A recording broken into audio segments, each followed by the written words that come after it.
Pues vamos a estar un rato a gusto en este bellísimo lugar. Invocamos a Santa Teresa, a San Juan de la Cruz, para que también tengamos un día de ponernos en presencia de Dios. Y la meditación que vamos a hacer la vamos a dividir en dos partes, en dos partes. Yo le he titulado A modo de chequeo sacerdotal. Todos sabemos lo que es cuando uno va al médico y se hace pues el seguimiento un poco, ¿no? Y allí enseguida le empiezan a buscar cosas, porque el ácido úrico, no sé qué, porque el otro, por lo de más allá. Hay algunos que dicen, es mejor no ir, porque si vas te empiezan a buscar cosas. Digo, hombre, a ver, las cosas estaban, hacerlo del avestruz no me parece que sea lo más sano. Es importante, por tanto, ¿no?, que vivamos este a modo de chequeo sacerdotal, no con esa perspectiva agobiante de un ojo que me está sacando, ¿no?, las cosas ocultas, sino más bien de una luz ante la cual, pues, la verdad de mi vida, pues la verdad es que es gozosa, es gozosa, porque vivir en verdad, pues no hay mejor cosa que eso, ¿sabes? Entonces, a modo de chequeo sacerdotal, a mí se me han ocurrido 20 parámetros y podemos dividirlos en las dos partes de la charla. Seguro que algunos de estos que voy a hablar se pueden integrar o se pueden también, por el contrario, subdividir, pero lo importante no es eso, sino que lo importante es que nos ayuden. Están pensados como un chequeo sacerdotal, pero soy consciente que la mayoría de las cosas que vamos aquí a hablar sirven para todas las vocaciones cristianas, es obvio. Así como en un tiempo, cuando dábamos pues un retiro pues a unas religiosas carmelitas, parece que nuestro lenguaje tenía que ser como muy específico y muy distinto del que cuando te diriges a los matrimonios o te diriges a los jóvenes. Yo creo que con el paso del tiempo vamos cayendo en cuenta que el lenguaje evangélico se puede predicar exactamente igual, a la vida contemplativa, a los jóvenes, porque en la medida en que reducimos nuestra predicación al mensaje evangélico, es que Jesús habló a todos indistintamente. En ningún momento se dice, ahora que salgan los apóstoles, ahora que entren los otros. Jesús tuvo la capacidad de hablarnos a todos conjuntamente. Aún así, como estamos en un retiro sacerdotal, yo pues seré un poco específico, ¿no? Bueno, 20 parámetros pues para discernir sobre la salud de nuestro ministerio sacerdotal.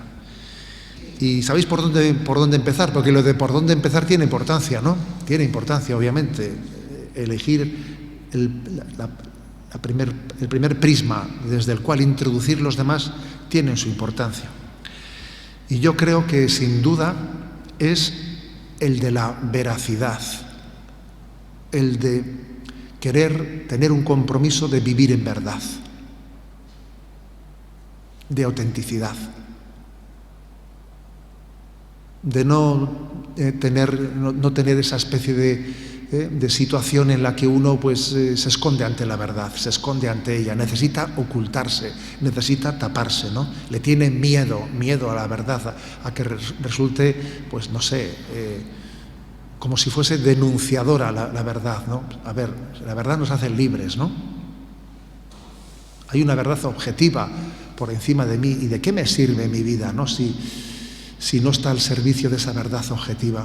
Dios es la verdad plena, y todo lo que haya de verdad en mi vida que debo de sacarlo, ¿no? Debo de ponerlo ante Dios sin ocultarlo, sin estar tapándolo, sin meterlo en un cajón recóndito, ¿no? Pues es que va a formar parte del Dios liberador que lo hace todo nuevo, pues en la medida en que ponemos nuestra vida en su presencia, ¿no? Vivir en verdad, no tenerle miedo a la verdad, ¿no? Procurar también que nuestras relaciones con los demás no sean las filias y las fobias, pues las simpatías y antipatías las que acaben un poco condicionando nuestras relaciones, no, sino que sea la búsqueda limpia de la verdad, ¿no? No sé si conocéis ese adagio que se le atribuye a Aristóteles, ¿no?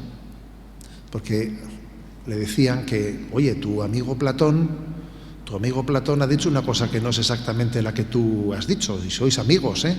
Y entonces él dice, amicus Plato, sed magis amica veritas, yo seré amigo de Platón, pero soy más amigo de la verdad. A ver, que mi amigo Platón haya dicho, pues déjate, yo soy más amigo de la verdad, ¿eh? Le quiero mucho a Platón, pero le quiero más a la verdad. Entonces, el no tener que defender nuestra imagen, ni nuestro estatus, tener como punto determinante, ¿no?, en nuestra vida, cómo me ve Dios, cómo me ve Dios. Huir de toda doble vida, ¿no?, es lo que autentifica nuestra existencia. ¿Cómo podremos ayudar a los demás? ¿Ocultando nuestras miserias y aparentando perfección, o mostrándonos con verdadero deseo de conversión? Sin duda alguna, lo segundo. Lo mejor que puede, la mejor predicación que puede hacer un sacerdote ante sus fieles es mostrarse con deseo de conversión. Yo soy el primero que esto que predico lo necesito yo.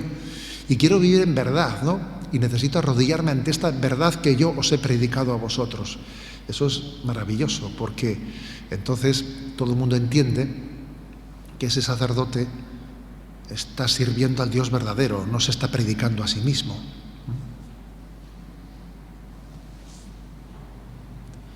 Nuestro compromiso con la veracidad, no tenerle miedo a la verdad, huir de toda tentación de ocultarnos. El segundo parámetro es el del acompañamiento,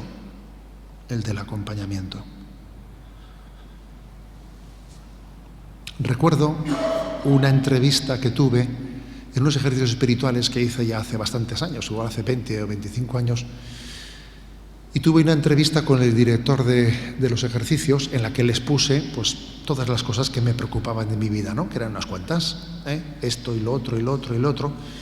Y entonces resulta que él, cuando terminé, me dijo, ¿tú por dónde crees que entre todas esas cosas debieras de comenzar? O sea, ¿a cuál debieras de ponerle mayor acento? Porque ¿por dónde abordar eso? Si hubiese venido alguien a ti y te hubiese expuesto ese panorama, ¿tú qué consejo le hubieses dado de por dónde empezar? Y la verdad es que yo me sentí un poquito ahí perdido.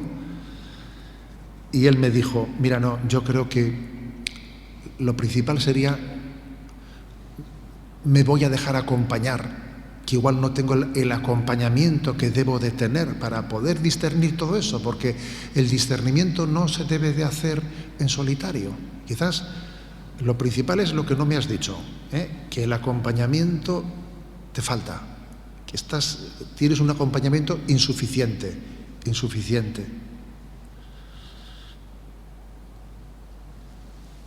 Recordé también una anécdota de mi adolescencia, que me acuerdo que mi primera entrevista con un sacerdote tendría 16 años o así, ¿no? Nos ofrecieron tener una entrevista con un sacerdote y fue muy gracioso porque él con un papelito nos daba algunas pautas, nos decía, mira, pues haces un cuarto de adoración o esto, lo otro. Y en un papelito a cada uno nos hacía anotar algunas indicaciones, ¿no? Y me acuerdo cuál fue la primera que me dijo el sacerdote que anotase en el papel. La primera fue, no perderé este papel. Claro, era muy gracioso eso, pero era muy real, como diciendo, a ver, que lo importante es que tú tengas este acompañamiento. Luego, primer punto, no perderé este papel, porque si te voy a decir una serie de cosas que se te van a olvidar, ¿a dónde vas? Una de las expresiones del pontificado del Papa Francisco que a mí más me ha impactado, que he repetido mucho, ¿no?, es cuando el Papa dice, ¿qué es la fidelidad? Y él responde, la fidelidad es la debilidad bien acompañada. A ver, esto es importantísimo, ¿no? Entonces yo creo que en la vida sacerdotal existe un riesgo. Existe el riesgo de que uno haya tenido un acompañamiento en su vida de seminarista y que después, poco a poco, ese acompañamiento haya ido pues disminuyendo, siendo simbólico, quedamos un día a comer, en fin, se haya diluido, se ha ido diluyendo, ¿no? Y eso tiene más consecuencias de lo que pensamos.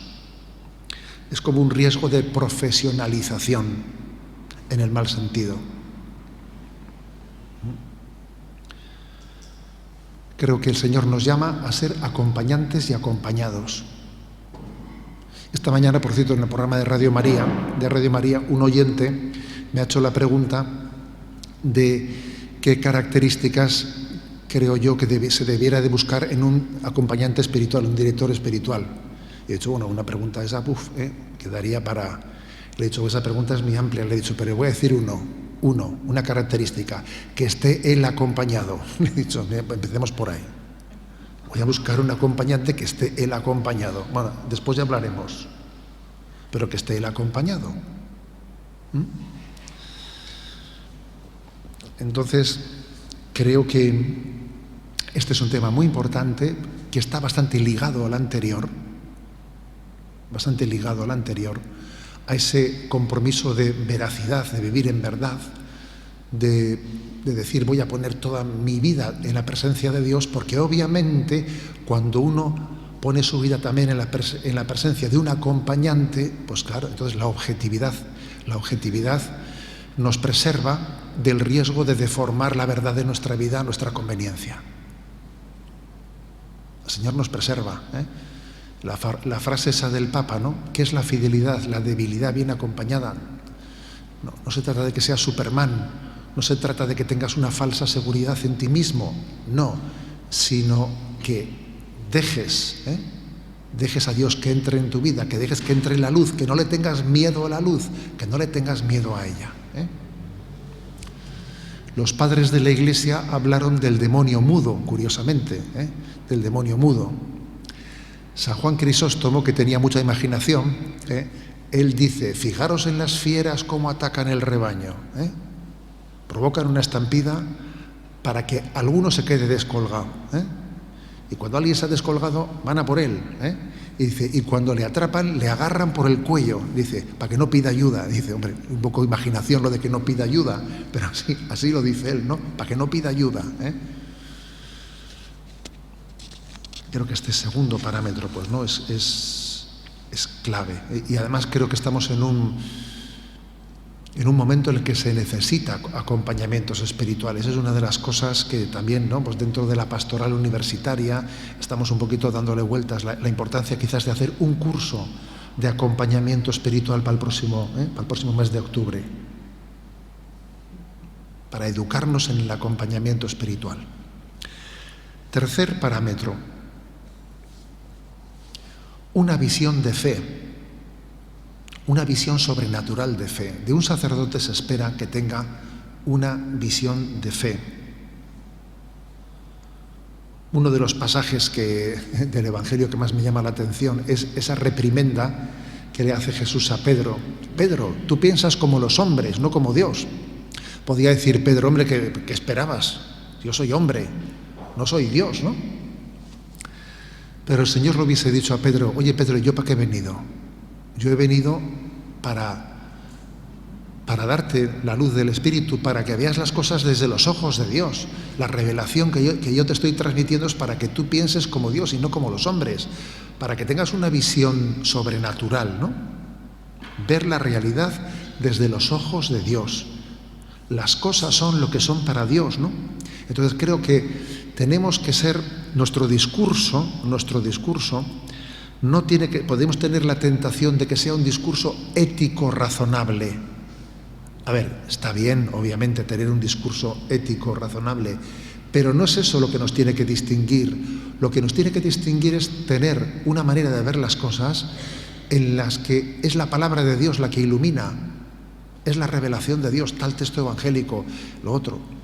Lo nuestro no es tener un discurso ético razonable, sino iluminar desde la revelación de Dios la realidad de la vida. Por ejemplo, cuando Jesús es tentado en el desierto, llama la atención como a cada tentación responde con un versículo de la Sagrada Escritura. Está escrito, no tentarás al Señor tu Dios. Está escrito, no solo de pan vive el hombre, sino de toda palabra que sale de la boca de Dios. Está escrito, enviará a sus ángeles para que le cojan. Es impresionante. O sea, Jesús responde desde la palabra de Dios, que tiene que ser lo propio, lo nuestro, lo que nos configure. El pueblo de Dios tiene derecho a esperar de nosotros una visión de fe.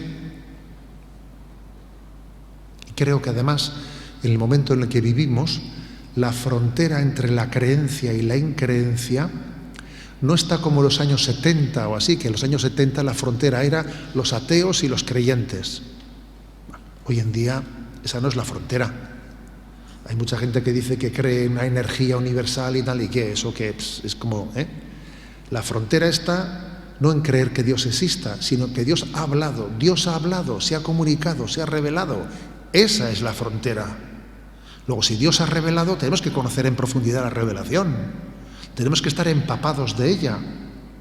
Que nos salga por los poros, vamos, ¿no? Que el catecismo de la Iglesia Católica nos configure nuestra manera de ver, de pensar, de discernir. Cuarto parámetro. Examinar nuestro tono de vida, nuestro tono de vida. Si nuestro tono de vida es gozoso, esperanzado, o nuestro tono de vida es triste. A ver, yo ya soy consciente de que hay particularidades psicológicas que esto lo condicionan mucho, eso es obvio, especialmente en personas que padecen procesos depresivos, etcétera. Esto es un condicionamiento, pero eso Dios ya lo sabe. Cada uno lleva la batalla desde donde está, desde la situación en la que está. Y alguien dijo por ahí, permitidme un poco la ironía, que dice que a partir de los 40 años ya somos responsables de la cara que tenemos, en el sentido que, claro, a ver, ya después de tantos años uno ya tiene que saber torearse a sí mismo, sus momentos bajos, sus momentos tal, porque ya la cuestión no es me pongo triste, me pongo alegre. A ver, o sea, hablar de la alegría o de la tristeza como estados emocionales que me sobrevienen y que yo, no sé, los padezco como si no tuviese la capacidad de gobernarlos. A ver, eso de jovencito puede ser, pero llega un momento en el que la clave está no si estoy triste, estoy alegre, sino si tengo razones para la alegría. Y claro, y nosotros tenemos razones para la alegría. Y lo lógico es que las vivamos, ¿no? Que las gocemos, que las disfrutemos, ¿no? Y entonces una pregunta es, yo disfruto del ministerio que tengo entre manos, que eso es importantísimo, ¿no? Lo disfruto. A veces uno se puede sorprender a sí mismo queriendo decir, a ver si termino esto, lo termino ya, y tengo en la agenda no sé cuántas cosas, venga, ya voy por la mitad, y casi parece que estás, vamos, arrastrando a ver si me quito este paquete de encima, ¿no? A ver, disfrútalo, que Dios nos permite llevar entre manos pues un ministerio que es un regalo, disfrútalo. Yo creo que uno de los mayores males que podemos tener, ¿no?, es ser fieles y no disfrutarlo. No, pero hombre, que tú seas fiel y no lo disfrutes, que eso, por cierto, es lo que le pasaba al hermano mayor de la parábola del hijo pródigo. Pero, por Dios, estás tú aquí todo el día en casa y pero tú no disfrutas, ¿o qué? Pues yo estaba, ese es su problema, que tiene una fidelidad externa, pero no vive el gozo de estar con el Padre. El tono de vida está configurado por esto, si uno es capaz de disfrutar su vocación. Siempre se nos ha dicho, ¿no? Eso lo dice el Papa Benedicto XVI, tiene una expresión que suele repetir, dice, el Evangelio se difunde por santa envidia. Porque tú ves a una persona que rezuma alegría, que rezuma esperanza, y dice, madre mía, qué corazón tan alegre, qué corazón, ¿no? Y te resulta atrayente, te arrastra, obviamente, ¿no? Quinto parámetro, el celo apostólico. Acordaros de esa expresión de Lucas 12, he venido a prender fuego a la tierra y ojalá estuviera ya ardiendo. Entonces, lo lógico es que nos mueva el celo, el deseo de llegar a las almas, ¿no? Os voy a decir que hoy, a ver si soy capaz hoy de llegar a Benidorm por primera vez, pero los días anteriores, que todavía no entro en Benidorm, cuando he pasado por la autopista y uno ve esos rascacielos, dice, madre mía. Yo cuando veo esos rascacielos me acuerdo de la frase de Jesús, que vio la multitud, que estaban como ovejas sin pastor, y dice, ¿cómo llegamos a todos esos? ¿Cómo hacemos presente el Evangelio a esas multitudes, ¿no? Los discípulos veían a Jesús y decían, se acordaron, ¿no?, con el episodio ese de la expulsión de los mercaderes del templo, el celo de tu casa me devora. Corazón ardiente, deseo de ganar almas para Cristo, sin instalarnos en una situación de mantenimiento, porque uno tiene riesgo de que haya hecho un pacto de decir, mira, hoy en día con que mantengamos, no nos conformamos con un mantenimiento, queremos ganar almas para Cristo, queremos conversiones y vocaciones. Yo creo que eso es el celo apostólico. Y hay tantas almas, ¿no?, que necesitan la conversión y uno de los indicativos de si existe un auténtico celo apostólico, ¿sabéis cuál suele ser? El del cansancio. Porque paradójicamente, cuando uno tiene mucho celo apostólico, se cansa menos. Sin embargo, cuando tiene poco celo apostólico, arrastra la vida, ¿sabes? Arrastra la vida y le resulta un poquito insufrible. Es la diferencia entre cuidar a un niño que da guerra por la noche, cuando eres su madre o eres la nodriza. Hombre, es muy distinto. Se cansa más la nodriza. La madre se cansa menos. El que tiene más celo apostólico se cansa menos. No arrastra su trabajo pastoral. No. Es un indicativo, Dice el Padre Pío, hay una frase del Padre Pío de Pietrelcina que dice, en la vida espiritual, cuanto más corre uno, menos se cansa. Como vayas muy despacio, de todo me resulta insufrible, ¿sabes? Hay la pereza, hay no sé qué. Dice, en la vida espiritual, cuanto más se corre, menos se cansa uno.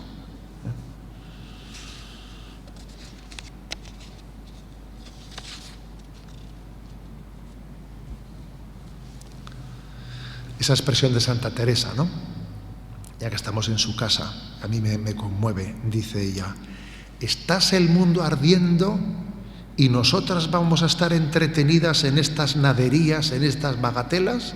A ver, que estás el mundo ardiendo, hombre, que yo lo que ardo en el fuego, ¿no?, en el celo del amor de Dios, que a mí lo que me importa son las almas, que no pienso perder el tiempo en tonterías, no pienso. Lo lógico, que alguien tiene celo por las almas, es tener un cierto sufrimiento, porque obviamente ve que la secularización avanza, pues que hay un olvido de Dios de tantas almas.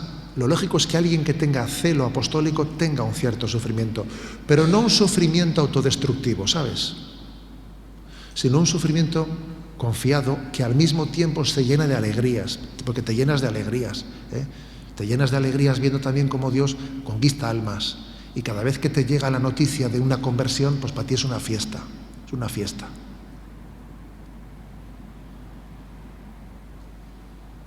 Entonces lo lógico es que a mí me haga sufrir lo que le hace sufrir al corazón de Cristo, que me alegre lo que le alegra al corazón de Cristo. Pues eso es el celo apostólico. Sexto parámetro,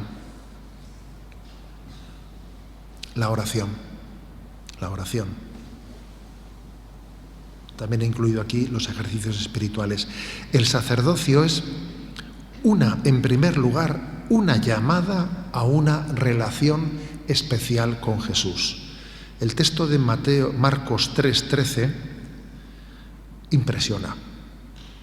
Instituyó 12 para que estuvieran con él y para enviarlos a predicar. Tú fíjate, dice para que estuvieran con él y luego para enviarlos a predicar. sea, Jesús me ha llamado para estar con Él. Esa es mi primera función. ¿Tú qué haces? Estar con Jesús, estar con Él.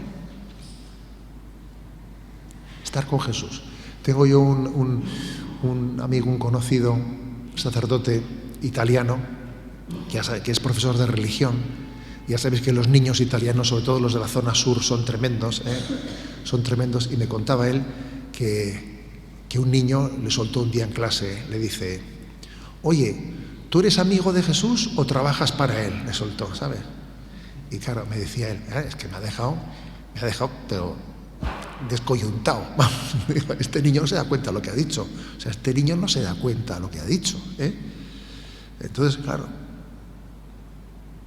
creo que es obvio que eso se traduce mucho en nuestra vida de intimidad especial con Jesús, en nuestra especial intimidad con Jesús. A veces hemos hecho una simplificación de los dos perfiles de la Iglesia, el perfil petrino y el perfil mariano, ¿no?, que dice von Balthasar. Claro que existen dos perfiles, pero el perfil petrino y el perfil mariano, el apostólico y el contemplativo, no se pueden contraponer. De hecho, el discípulo amado, Juan, conjuga ambos. Juan, el discípulo amado, él es sucesor de los apóstoles y reclina su cabeza en el costado de Cristo.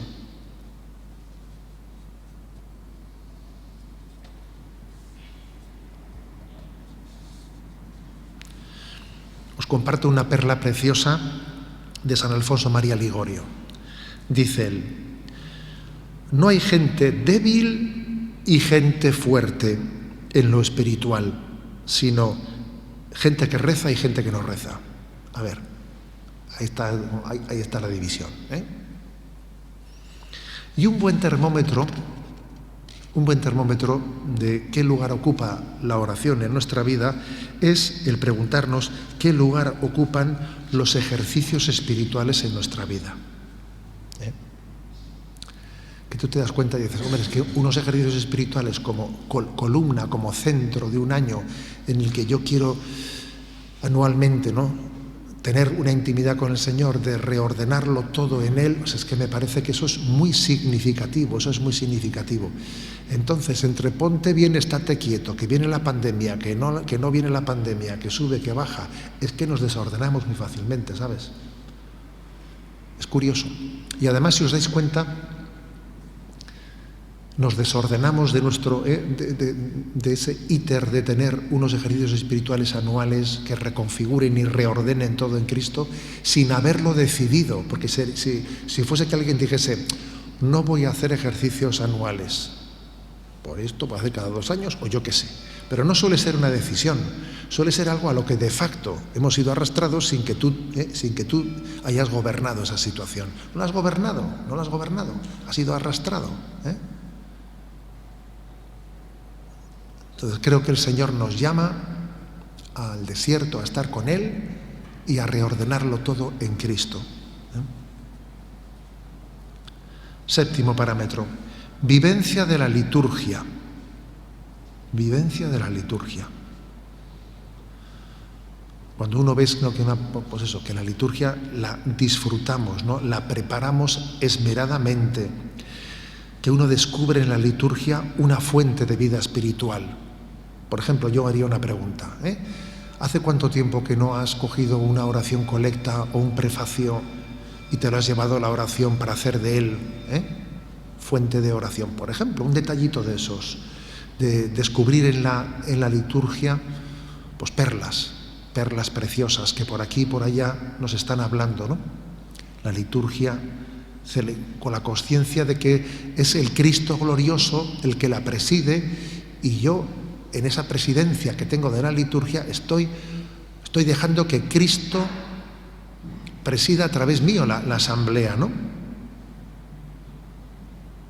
La humildad ante los textos litúrgicos, ¿no?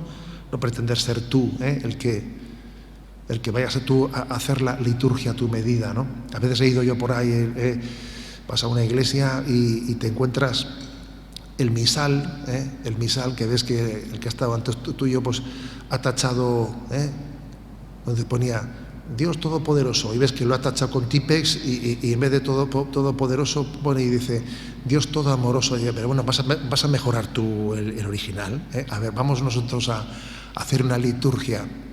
O sea, la fidelidad a la liturgia es también la conciencia de que Dios nos está hablando a través de ella. No es una expresión de mi subjetividad, ¿no? Sino que es el Dios que a través de ella se comunica, ¿no? Vivencia de la liturgia, ¿no?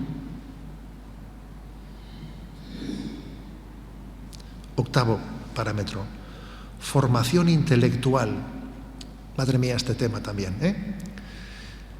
Y el que esté libre de pecado que tire la primera piedra, pero es que tenemos que reconocer que tenemos el riesgo de que esta cultura de los medios digitales nos ha ido quitando poco a poco tiempo de lectura. Nos puede llegar a subsumir de tal manera que perdamos el hábito de lectura. El mundo digital, ¿no?, de las nuevas comunicaciones hace que picoteemos cositas, ¿no? Picoteemos, pero no abordamos en profundidad, pues, de eso que uno coge un libro y empieza por el prólogo y hasta termina. O sea, a ver, el hábito de lectura tenemos el riesgo, ¿no?, de perderlo. La afición por la lectura es un buen indicador de que no hayamos caído en la esclavitud de la adicción tecnológica, que es tremenda, que es una pandemia en nuestros días. Y además, es verdad que estamos ante una cultura emotivista, muy emotivista, en la que desprecia lo racional, y nosotros creo que frente a eso, bueno, hay que tener en cuenta eso, porque claro que hay que utilizar el resorte emotivo para llegar a la gente, si no muchas veces no llegas, pero sin empobrecer, ¿no?, sin empobrecer las cosas, porque lo propio del catolicismo es un encuentro entre fe y razón, es lo propio. Y nuestro Papa Emérito se caracteriza un poco por ser el cénit de ese diálogo crítico entre fe y razón, ¿no?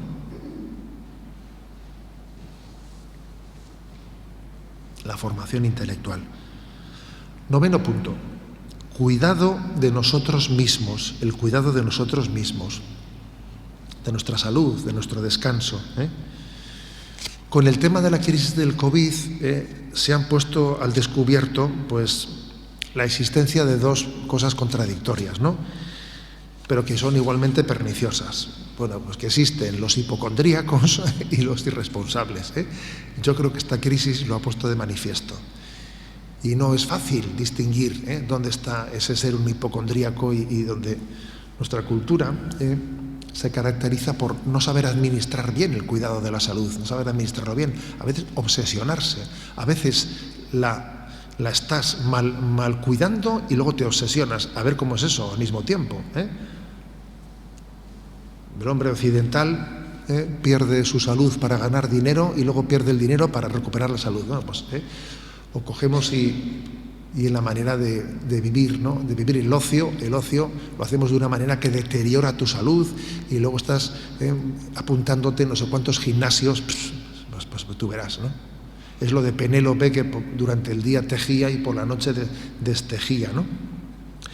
Bueno, frente a ese caos, a ese desorden, yo creo que nosotros tenemos que tener un parámetro que es el de que no nos poseemos en propiedad. Lo que decía San Agustín, ¿no?, que dice San Agustín, yo soy yo, pero no soy mío, no me poseo en propiedad. Entonces la vida es para darla, la salud es para emplearla y para ello hay que cuidarla. No estoy autorizado a malgastar mi salud, a ser imprudente, porque compromete mi capacidad de evangelizar. De no ser que Dios me pida dar la vida, a veces también la puede pedir, no de una manera heroica. Pero creo que este es nuestro criterio. El criterio de decir, ¿no?, en el desorden de nuestra vida, en el desorden de ese cuidado de nosotros mismos, pues igual hay una falta de conciencia de que no nos poseemos en propiedad, de que somos de Cristo para la vida del mundo. Y eso es el motivo último para tener ese orden de vida y cuidado de nuestra salud, ¿no? 10º parámetro. Sensus ecclesiae. Sensus ecclesiae.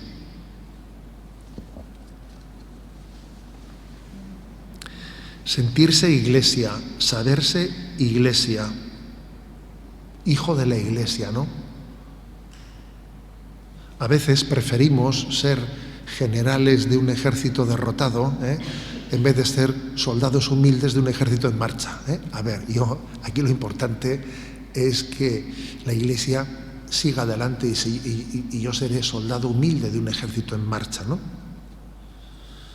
Entonces, esto se nota un montón en nuestra vida. Cuando alguien piensa en clave de iglesia y dice, yo voy a preparar las cosas para que el que venga detrás mío lo tenga más fácil.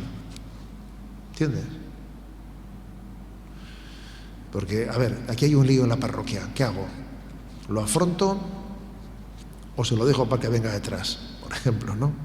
Dice uno, a ver, a mí qué me hubiese gustado, cómo encontrarme esto, O sea, hacer las cosas en clave no de cómo salgo yo de esta, sino de qué va a ser mejor para la parroquia, qué va a ser mejor para la iglesia, ¿no?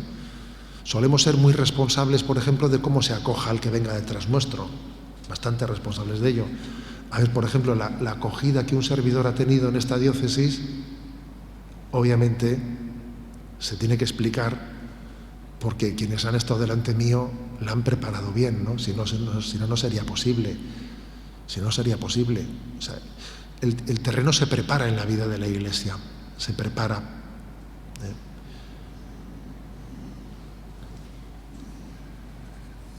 El arte de abordar las cosas pensando en criterios de eclesialidad, no escaquearse de las cosas, ¿no? Una perla preciosa de la tradición de la espiritualidad fueron pues esas últimas palabras de Santa Teresa de Jesús, ¿no? Que ya dijese, Señor, muero hija de la Iglesia, que a mí siempre me sorprendió esa expresión de Santa Teresa, porque en fin, una mística parece que, no sé, podía estar hablando en el último momento del matrimonio místico, pues no. Su última palabra es, mira, yo muero hija de la Iglesia.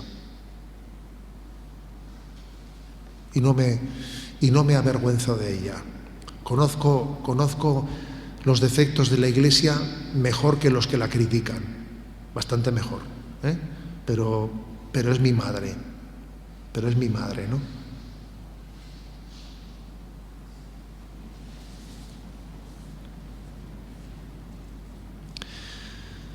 Parámetro 11, obediencia, humildad.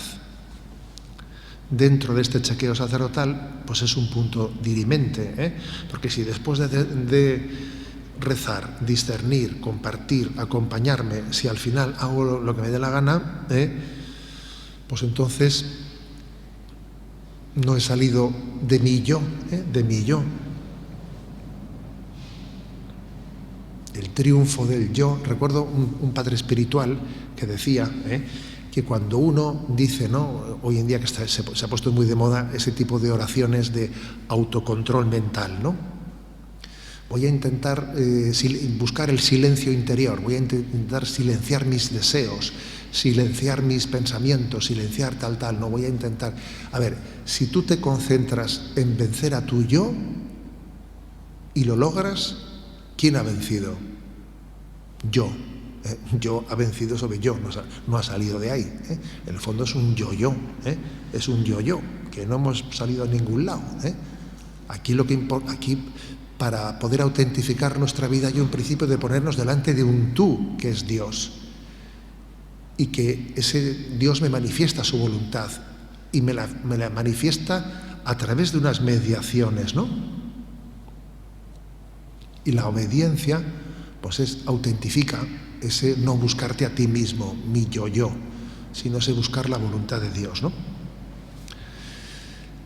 Qué gran libertad nos da la obediencia, qué gran libertad nos da el poder vivir la santa indiferencia, ¿eh? El poder decir, vea, Señor, lo que tú quieras, ¿eh? Eso nos hace verdaderamente libres.